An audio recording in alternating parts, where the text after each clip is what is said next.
José era o filho amado de Jacó e Raquel. Desde pequeno ele carregava algo especial, uma sensibilidade espiritual rara, um coração puro e sonhos que iam além da realidade comum. Jacó o amava mais do que todos os outros filhos, e isso era visível aos olhos da família inteira. Para demonstrar seu amor, Jacó lhe deu uma túnica longa e colorida, uma peça que simbolizava honra, autoridade, algo que normalmente seria dado ao primogênito. Mas para os irmãos de José, aquilo era demais. A cada passo que ele dava com aquela túnica, eles sentiam como se fossem diminuídos. O ciúme foi crescendo silenciosamente, até virar rancor. José, ainda ingênuo, começou a ter sonhos. Em um deles, ele e os irmãos atavam feixes de trigo no campo.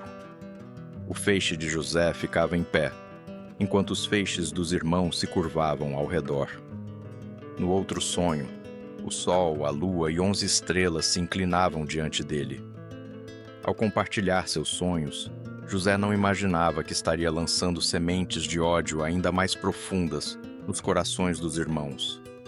Para ele, era só algo lindo, algo divino, mas para eles, era arrogância. O estopim veio quando José foi enviado pelo pai para procurar os irmãos nos campos de Siquém. Eles o viram de longe e disseram: "Lá vem o sonhador."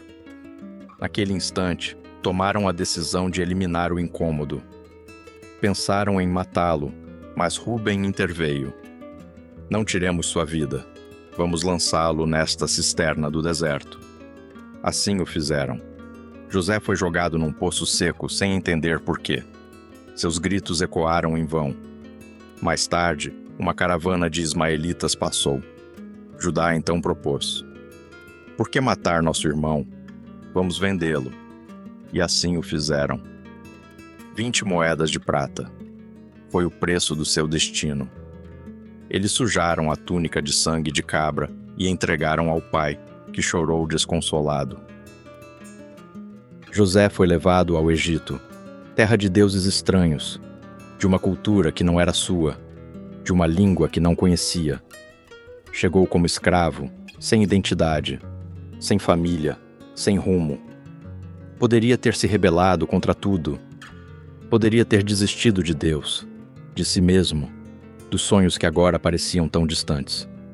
Mas José manteve sua fé. Não se esqueceu de quem era.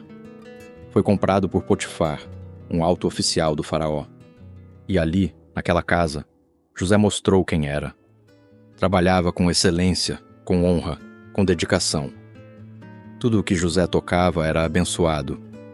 Potifar logo percebeu, e pouco a pouco deu a ele mais responsabilidades, até entregar-lhe a administração de toda a sua casa.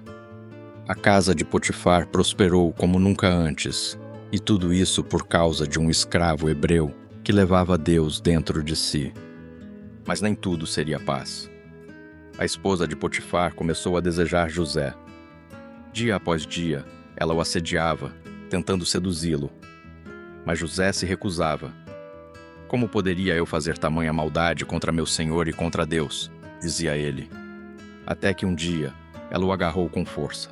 José fugiu, deixando sua túnica em suas mãos. Ferida em seu orgulho, ela gritou por socorro e o acusou falsamente de tentativa de abuso. Potifar, confuso entre confiar em sua esposa ou em seu escravo, optou pela punição. José foi lançado na prisão. Mais uma vez, José foi tirado de onde prosperava. Mais uma vez, foi traído sem motivo. Mas nem a injustiça pôde arrancar sua fé. A prisão era fria, úmida e esquecida. Mas José não deixou que a escuridão ao redor entrasse em seu interior. Ele continuou servindo, cuidando, escutando. O carcereiro-chefe viu nele algo diferente e confiou-lhe os demais prisioneiros. E foi ali, naquele lugar improvável, que a próxima etapa do plano de Deus começou. 2 homens chegaram à prisão, o copeiro e o padeiro do rei. Tinham ofendido o faraó e estavam sob julgamento. Certo dia, ambos acordaram perturbados. Haviam tido sonhos enigmáticos. José, atento, perguntou: "Por que estão tristes hoje?" Ao ouvir os sonhos, disse: "As interpretações pertencem a Deus. Contem-me." José revelou: o copeiro seria restaurado, mas o padeiro executado. E assim aconteceu. Ao despedir-se do copeiro, José pediu: "Quando estiver com Faraó, lembre-se de mim." Mas o copeiro esqueceu. 2 anos se passaram. Silêncio. Nenhuma notícia. José permaneceu firme, mesmo diante do abandono. Cada dia era um exercício de fé, de paciência, de resistência. Ele não sabia, mas o céu estava prestes a se mover. Então Faraó sonhou. 7 vacas gordas saíam do rio, belas, saudáveis. Depois 7 vacas magras as devoravam. Ele acordou, assustado. Dormiu novamente e viu 7 espigas cheias sendo consumidas por espigas mirradas. Nenhum mago, nenhum sábio do Egito conseguia interpretar.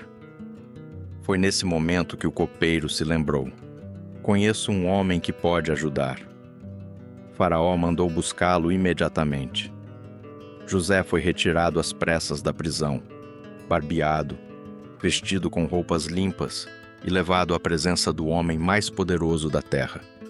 Faraó contou os sonhos e José disse: "Não sou eu quem interpreta, mas Deus." Com sabedoria e humildade, explicou: os sonhos significavam 7 anos de fartura, seguidos de 7 de fome. Ele sugeriu que Faraó se preparasse, guardando alimentos durante a abundância. Faraó viu em José algo que não via em nenhum outro homem. "Há alguém tão cheio do Espírito de Deus quanto ele?" perguntou. E naquele instante, elevou José a governador do Egito. O tempo da espera tinha acabado. O propósito começou a se cumprir. Com sabedoria, José organizou celeiros, estocou grãos, estruturou o país. E quando a fome chegou, o Egito estava pronto.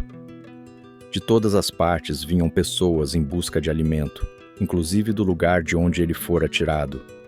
Um dia, José viu seus irmãos. Eles não o reconheceram. Eram homens diferentes agora, mais velhos, mais humildes. Vieram comprar comida. José os tratou com dureza a princípio. Queria ver se seus corações haviam mudado. Fez testes, escondeu um cálice, criou situações difíceis. Mas no fundo, lutava contra o desejo de abraçá-los. Quando Judá se ofereceu como escravo no lugar do irmão caçula, José não aguentou mais. Chorou alto, revelou quem era, e os irmãos ficaram aterrorizados. Mas José disse: "Não tenham medo. Deus me enviou à frente de vocês para preservar vidas." O sonho se cumpriu. Não por orgulho, mas por redenção, reconciliação e propósito. José foi traído, vendido, esquecido. Mas nunca esteve só. Deus o moldava para algo maior. E ao final, tudo fez sentido. O que hoje parece dor, amanhã será testemunho. Deus não desperdiça lágrimas. A história de José nos lembra de que, mesmo quando tudo parece perdido, Deus ainda está escrevendo. Ele foi rejeitado pelos irmãos, vendido como mercadoria, esquecido por aqueles que prometeram lembrá-lo. E mesmo assim, não se revoltou. Não deixou de sonhar. Não abandonou a fé. Porque no silêncio da prisão, no fundo da cisterna, no meio da humilhação, Deus já estava preparando o trono. Quantas vezes nos sentimos como José, traídos por quem amamos, injustiçados, vendo portas se fecharem, mesmo após darmos o nosso melhor. Mas se José nos ensina algo, é que a dor não anula o destino. O caminho pode ser difícil, mas tem direção. A espera tem propósito. E as lágrimas não são em vão. O tempo de Deus não falha. E o que Ele promete, Ele cumpre. Na hora certa e as peças se encaixam. O que hoje é lágrima, amanhã será testemunho. E como José, você também vai olhar para trás e dizer: agora eu entendo. Foi Deus que me trouxe até aqui. Se essa história tocou seu coração, compartilhe com alguém que precisa lembrar que Deus ainda está no controle. Deixe seu like, se inscreva no canal Histórias que Comovem e ative o sininho para não perder nenhuma mensagem que pode transformar sua vida. Nos comentários escreva: mesmo em silêncio, eu confio em ti. Vamos juntos espalhar fé, esperança e amor.